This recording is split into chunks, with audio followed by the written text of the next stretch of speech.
votre personne. Oui, mais vous Nous savez, sommes à un moment crucial de l'histoire de notre les pays. déclarations des partis civils ici, d'autres disent même c'est un policier, d'autres disent c'est tel. Je ne sais pas comment... Question. Monsieur Marcel, vous avez dit, Monsieur Dadis n'a qu'à reconnaître ce qu'il a fait. Vous-même, qu'est-ce que vous avez fait? J'ai déjà répondu ça et je n'ai plus de commentaires pour ça. Si Monsieur Dadis Camara demande pardon, est-ce que vous aussi vous êtes prêt à demander pardon? Si j'avais fait quelque chose de tort, j'allais demander pardon au peuple de Guinée. Et je sais que le peuple allait accorder le pardon. Je vous remercie, Monsieur le Président.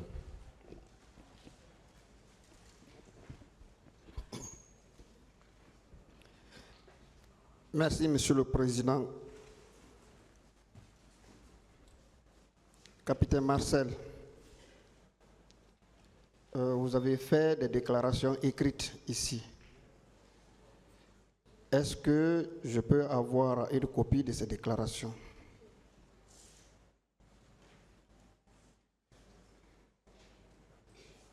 Bon, c'est moi-même qui ai écrit ça, c'est avec moi dans mon sac. Si vous voulez, je vais photocopier tout, vous remettre. Bien, donc je vais demander à votre conseil, votre avocat, pour qu'il me les remette, n'est-ce pas? Si je le veux, c'est moi personnel, si je le veux, je vais vous donner. Posez une autre question, maître. Il vous a répondu clairement. Bien. Alors, le matin du 28 septembre, vous étiez encore sous le choc de votre accident.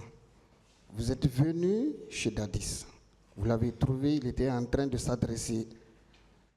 Il parlait de ces événements, la marche, les manifestations des leaders avec les militants. Alors, vous avez dit que vous l'avez trouvé en train de parler, de s'adresser. Il s'adressait à qui principalement? Maître, je n'ai plus d'explications sur ça.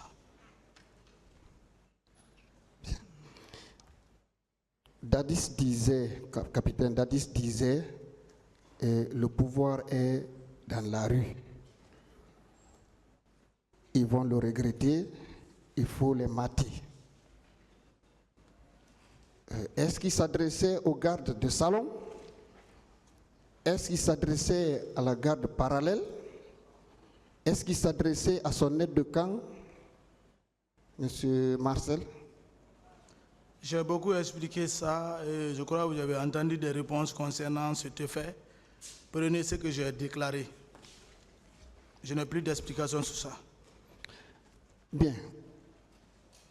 Dans les explications précédentes des autres accusés, il a été état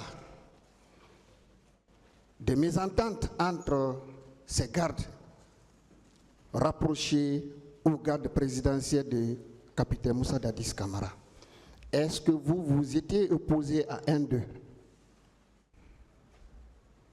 Il y avait eu des rivalités entre vous et un d'eux.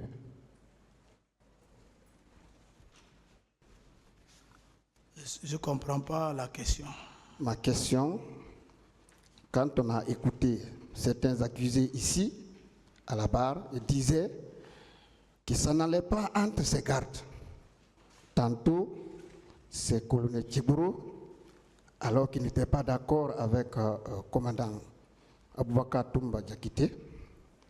Tantôt, c'est M. Claude Pivi qui n'est pas d'accord avec Toumba. J'ai dit, est-ce que vous aussi, vous n'étiez pas d'accord avec un d'eux? D'accord ou pas, nous sommes la garde rapprochée.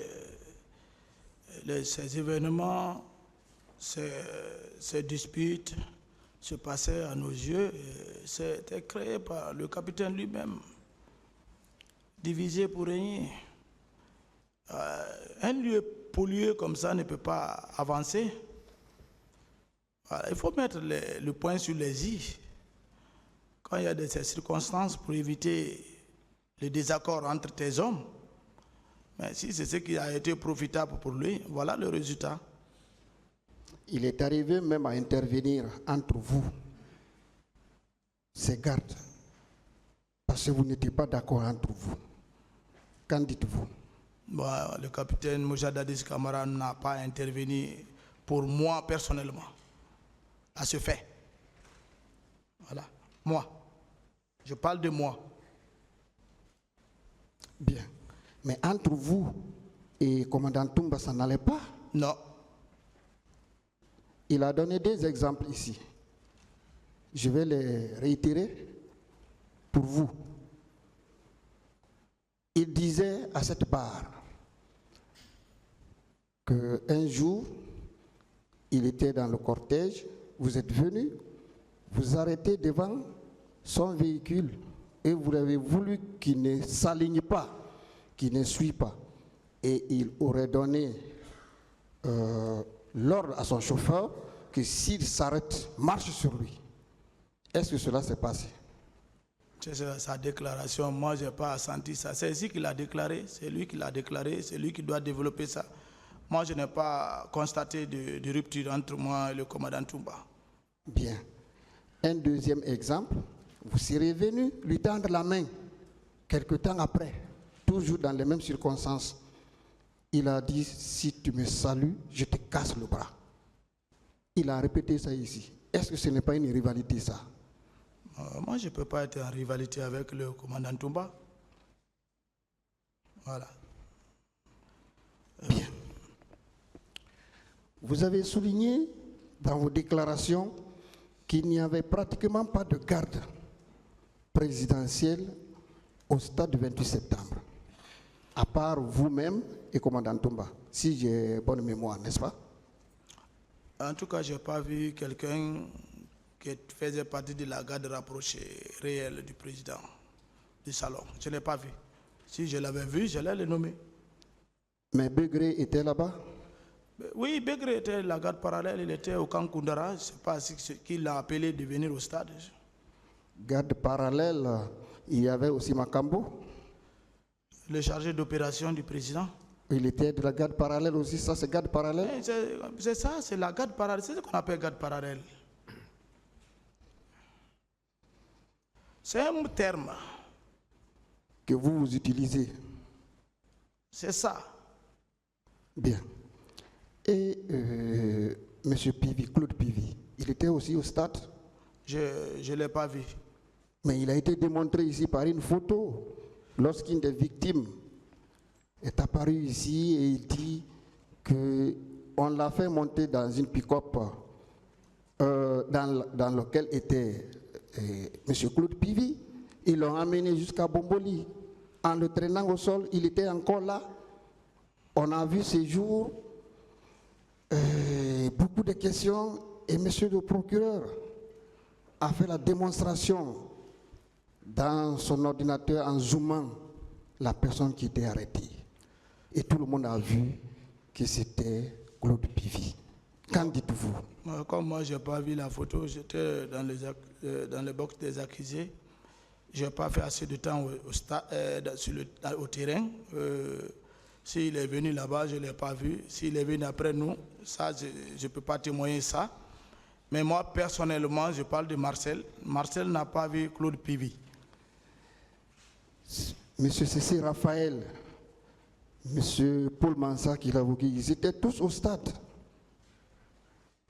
Je ne les ai pas vus, ils sont partis. Colonel Goumou était au stade. Je n'ai pas vu Goumou, je les connais. C'est ici, moi, j'ai connu Goumou. C'est à la maison, c'est ici, il est revenu là que je l'ai vu. Monsieur Tchegoro était au stade. Tout ceci, lui, je l'ai vu. Tous ceci sont de la garde parallèle. Ils n'étaient pas de l'armée régulière.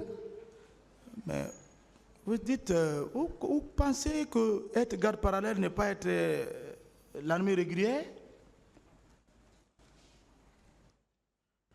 Ou bien c'est des mercenaires? Non. Moi, je ne sais pas. Vous-même, vous avez dit, lorsqu'on a dit, parlant des recrues de Kaléa, quelqu'un les avait appelés ici comme milices. Vous avez dit qu'ils ne sont pas des milices. Ce sont des soldats guinéens qui ont été recrutés là-bas. Et vous nous parlez de garde parallèle.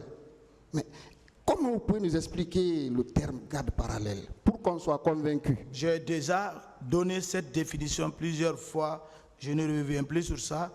Et je ne sais pas comment vous voulez définir à votre manière. Est-ce que vous-même, vous ne faisiez pas partie de la garde parallèle? J'ai déjà répondu ça. Je n'ai plus de réponse pour ça. Merci, M. Marcel. Nous allons continuer. Alors, puisque ceux qui sont venus au stade étaient coiffés également de bérets rouges, n'est-ce pas? Ce n'est pas tous. Certains parmi eux étaient coiffés de bérets rouges. La question? La question, je lui demande si certains parmi eux étaient coiffés de bérets rouges. J'ai déjà répondu ça. Bien. Vous-même, vous étiez coiffé de bérets verts, ou bien de bérets noirs, ou bien de bérets rouges, vous-même? Tous ceux qui étaient à la présidence portaient les bérets rouges. Très bien. Alors, qui a dirigé toutes ces opérations au stade du 28 septembre, y compris ces bérets rouges, ces quelques bérets rouges qui étaient là-bas, qui ont exécuté les ordres? J'ai expliqué ça. Je crois bien. Je ne reviendrai plus sur ça.